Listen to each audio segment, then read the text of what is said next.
Malem asigi anauba angakpa teret khanbagi campaign asi 2001 da hauki.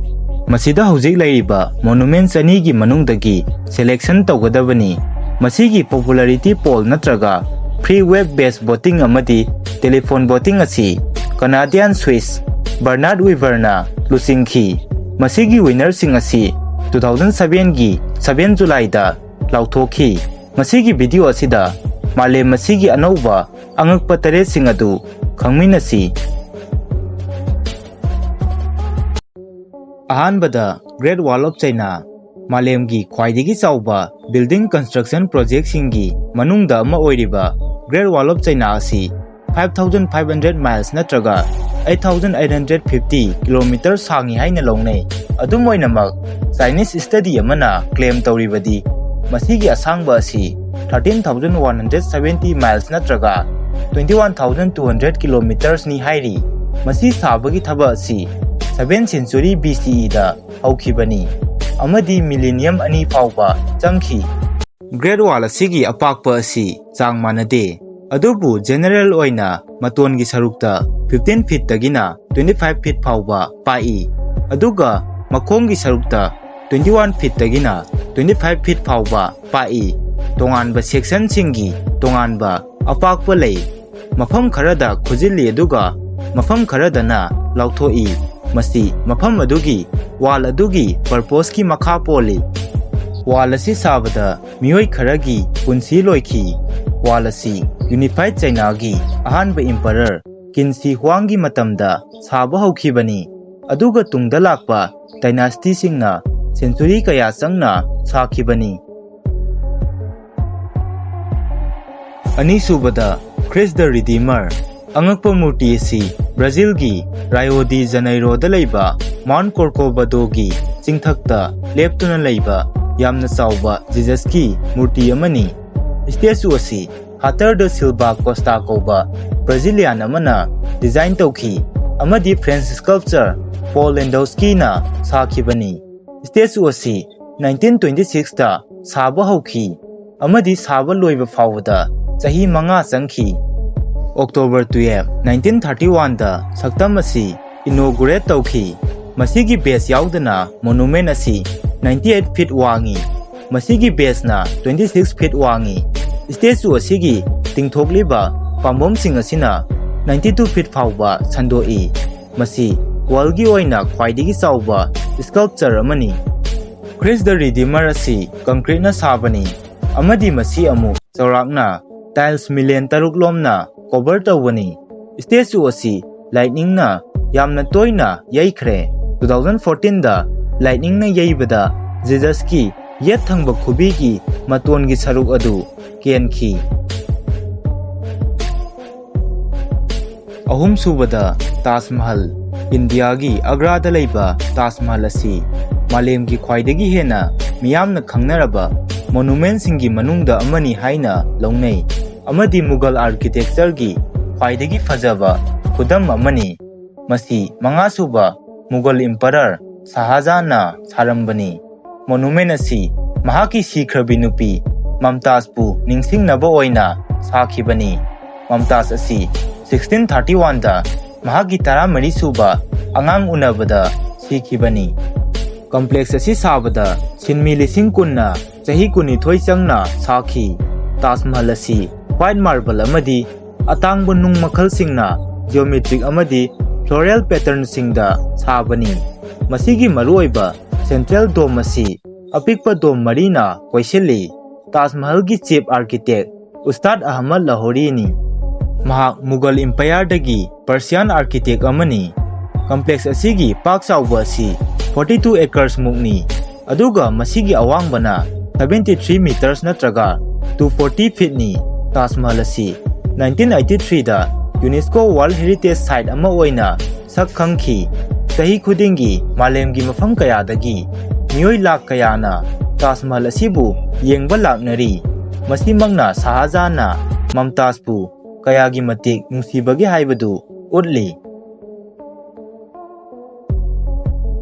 Mari subada Chichen Itza masi Mexico gi Yucatan Peninsula da leiba mayan city amani.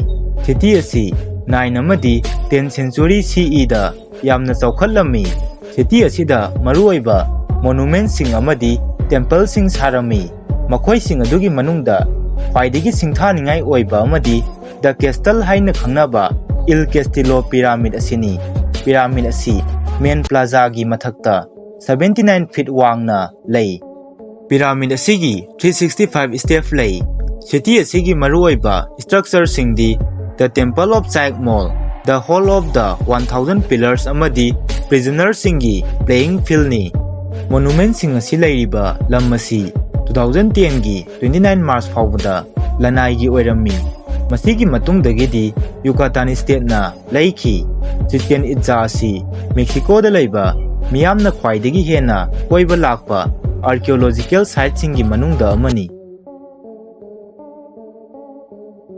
Mangasubada Machu Picchu 15th century da Incan Emperor Pachakutekna in this mountain da Machu Picchu haina khangnaba city ama semgatlami city asi Amazon jungle gi manungda amadi Urubamba river gi mathakta semkhibani city asida smallpox sandorakpadagi Incas people singna matam khara changnarudre Spanish singna Incan Empire maithiba piraba matungda Machu Picchu haiba city asi century ahum hena manglurabani adubu 1911 da Hiram Bingham city asibu amuk hanna puthoki rediscovery tawkhraba matungdagidi mafam asida worldgi mafam kayadagi masing yamlaba tourist singna Peru da lam koiba lakhi UNESCO World Heritage Center ama oiriba Machu Picchu asi sea level mathakta 7970 feet wangna lei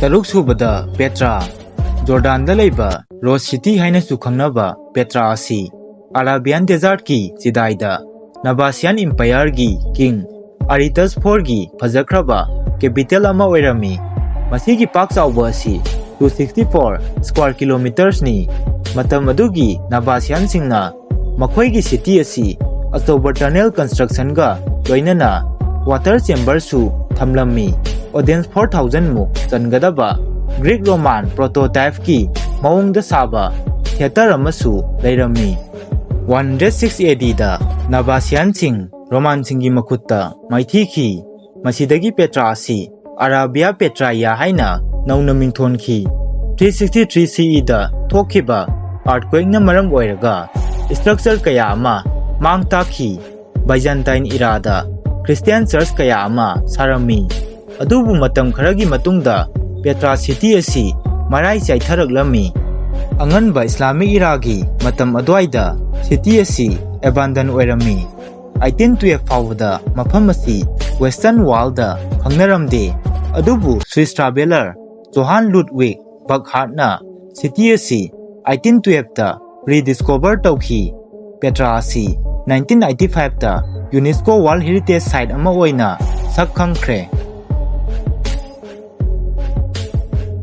Taresubada Roman Colosseum Italy gi Rome da leiba Roman Colosseum asi 70 AD dagi 72 AD phawbagi marakta amadi 80 AD da sakhibani masigi construction asi Emperor Vespasian gi makhada haukhibani aduga Emperor Titus ki makhada loisinki masigi design concept asi ngasi phawbada angakpa ama oiri hojikan gi film kayada mafam asigi area da cruel fight kaya ama uba fangli Colosseum asigi base area asi 24,000 square meters ni masigi elliptical shape asi 189 meters sangi amadi 156 meters pai masigi outer wall gi awangba asi chawrakna 48 meters ni Colosseum asi ngasi fawbada sakhiba amphitheater singi manungda khwaidagi chawba amani masina cover tawriba asi